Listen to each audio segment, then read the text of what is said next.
The Pretenders have finally packed their bags. We're down to the final 8 teams in the World Cup. Right now, mainstream coverage is entirely consumed by the narrative of single-generational talents, specifically the Messi factor. You can trust that with the constant hype surrounding the raw, unstoppable speed of the next generation stepping into the spotlight. But relying on one guy to carry you is a trap.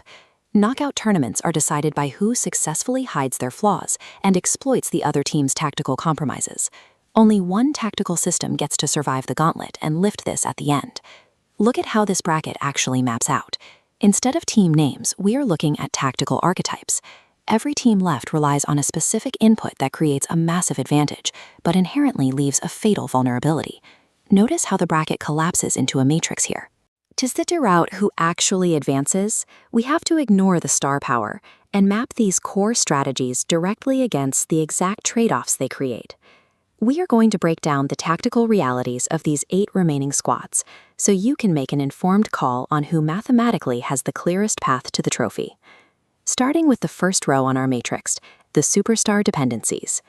These teams funnel 100% of their tactical play through a single player. As the data populates, you see the primary outcome: massive chance creation and ironclad mental resilience when pressure spikes. But here is the flaw for Argentina. If an opponent successfully crowds out their main guy and cuts off his passing lanes, they lack a viable plan B. The whole system stalls. Norway takes this gamble to the extreme. They run a very direct, aggressive style that ends with one robotic finisher waiting in the box. Shut down his supply line, and their entire attacking structure completely falls apart. Backing either of these squads means your investment relies entirely on one human being consistently beating double coverage for 90 straight minutes. Moving down to row 2, we find the paced powerhouses, France and Belgium. These are teams built to attack aggressively and bury opponents early. France hits with terrifying speed on the wings. Combine that with a bench so deep they can swap out tired legs without losing a step, and opponents rarely get a chance to recover. Yet that overwhelming superiority creates a blind spot. They are prone to periods of intense overconfidence, leading to sloppy mistakes that get punished in tight knockout games. Belgium brings a similar offensive firepower, relying on elite creators who can spot and execute passes nobody else on the pitch sees. But committing so many playmakers forward leaves a notoriously slow defensive line exposed. These powerhouses will absolutely score goals, but their aggressive posturing leaves the back door wide open for a quick counterattack to ruin their tournament. Row 3 shifts our focus to the system defenders, Spain and Morocco. They survive by maintaining unbreakable defensive shapes and total team unity. Spain brings a young squad with 0 goals conceded so far. They methodically starve you of the ball, forcing you to chase shadows until your legs give out. The engine behind this exhausting strategy is a highly technical, hyper-smart midfield that dictates the exact tempo of the match. Morocco runs a different variation.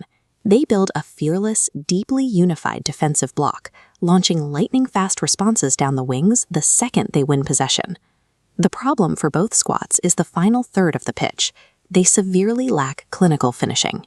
Betting on these defensive walls feels safe until you realize they are constantly at risk of agonizing 1-0 upsets, simply because they can't finish their own chances. Finally, our matrix brings us to the mentality gambles, England and Switzerland, teams built on rigid structural discipline. England's primary tactical weapon is lethal execution on set pieces. They turn corners and free kicks into guaranteed scoring threats, backed by a massive reserve of talent on the bench. Switzerland counters with an engine-like, highly disciplined midfield structure designed specifically to grind down favorites and engineer massive upsets. Both teams hit a wall when their carefully laid plans break down. When the intended flow of the game turns chaotic, they show severe psychological fragility. Late in major tournaments or during a penalty shootout, the pressure spikes and they frequently hand the game away through unforced, self-inflicted errors. They possess every tactical tool required to win, but their track record of mental collapse makes them incredibly volatile picks for any predictor. There are no flawless teams left. Advancing means masking your own vulnerabilities while ruthlessly exposing your opponent's structural traps. Let's map this out. This chart graphs a team's execution floor against their attacking ceiling. If you prefer conservative stability, look to the top left quadrant. Spain and Morocco offer a high floor but lower ceiling. Down in the bottom right are high-risk, high-reward plays. Argentina and Norway boast massive attacking ceilings, but a tactical misstep drops their floor out. Sitting in the high-ceiling, moderate floor zone is France, statistically the favorites, assuming they avoid overconfidence. So look closely at these matchups. Which team's tactical trade-off do you actually trust when the margins shrink to zero? The World Cup isn't handed to the squad with the most media hype. It goes to the team that manages its flaws the best.